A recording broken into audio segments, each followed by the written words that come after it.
Let's go to some great Bloomberg, great Bloomberg audio here. First, Jake Tapper starts out. Tapper, has moved from White House press correspondent into his own show.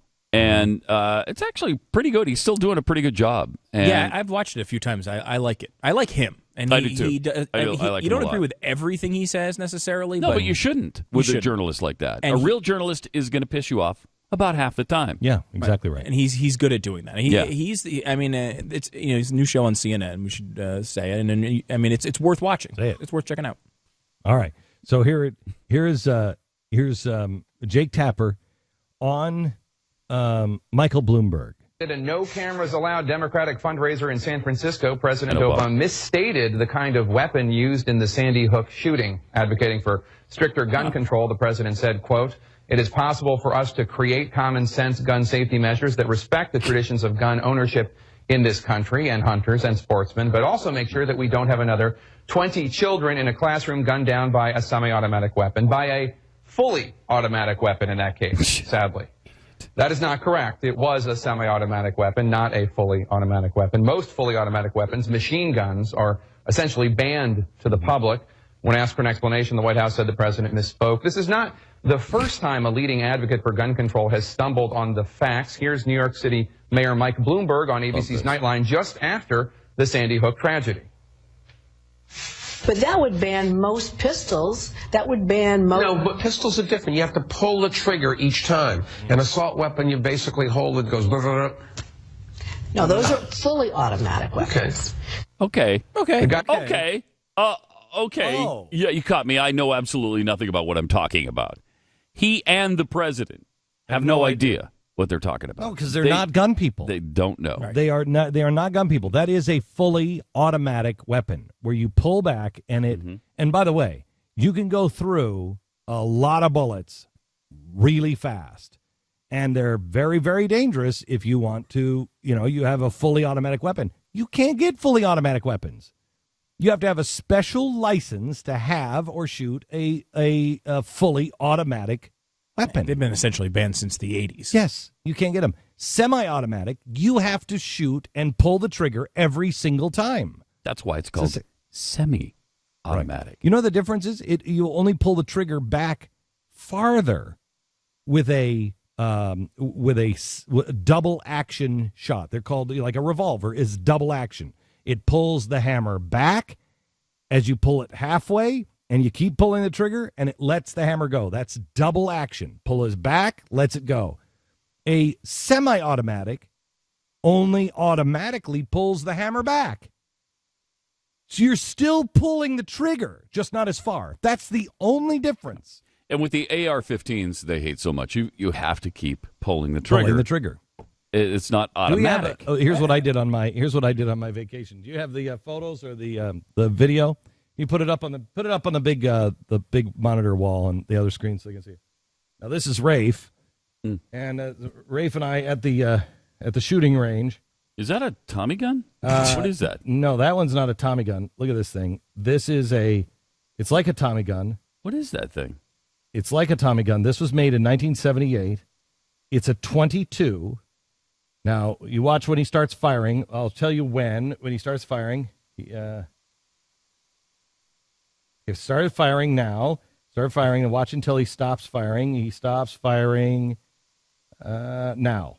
He just fired 178 rounds. You got it. So he pulled the trigger once, and it fired 178 rounds? 178 rounds. That's a .22 machine gun. Gosh. Made in 1978. Did he hit anything? Oh, yeah. He hit like a lot of dirt flying up. Yeah, a lot of dirt flying up there. But that had almost no kick, looked like. No, it's a .22. They have no kick.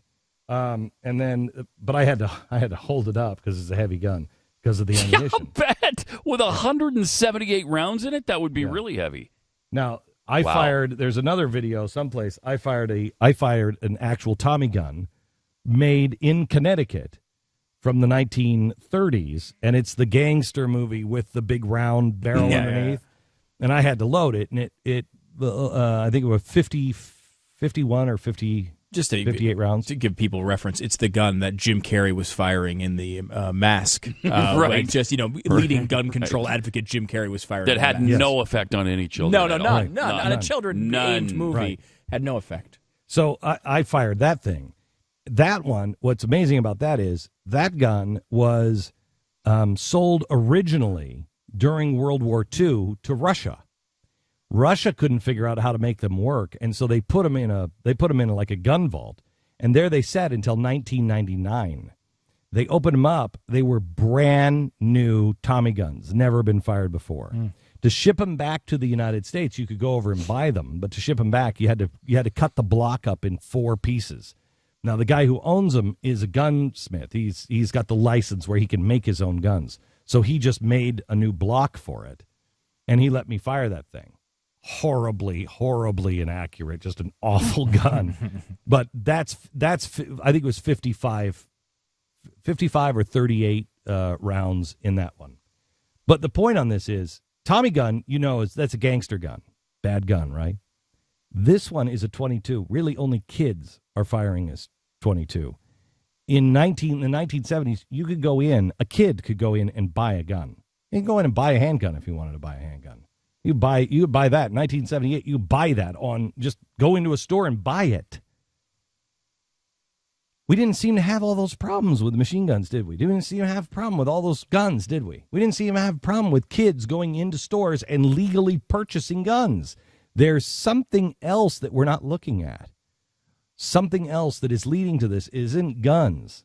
And it certainly isn't going to be solved by people who have no idea what they're even talking about. Yeah. Bloomberg has no idea what he's talking about. When you're corrected by somebody on television about guns, you really don't know what you're talking about. And think about this next time he talks about soda or salt or any of the other things he's trying to ban. He has the same level of knowledge on those things as he does with guns. Yeah, none. He acts all certain of himself and spouts out these facts as if he understands what's underlying behind them. And then we're supposed to follow him.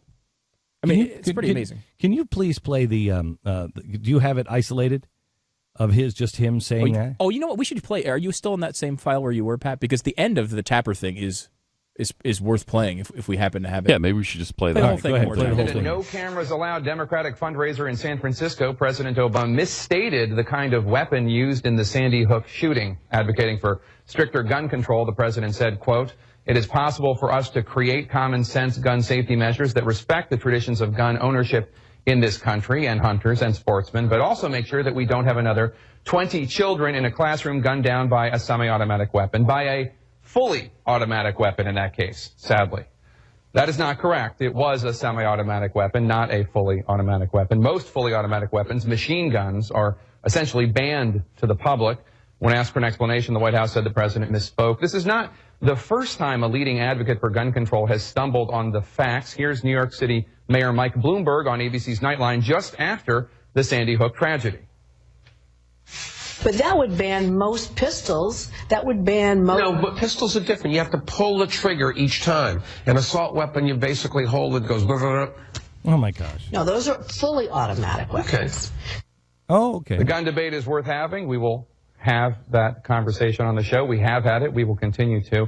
But it might help the advocates of gun control if, in their advocacy for stricter measures, they seemed more familiar with what exactly they're trying to ban. That's a good way to put it. Good takedown.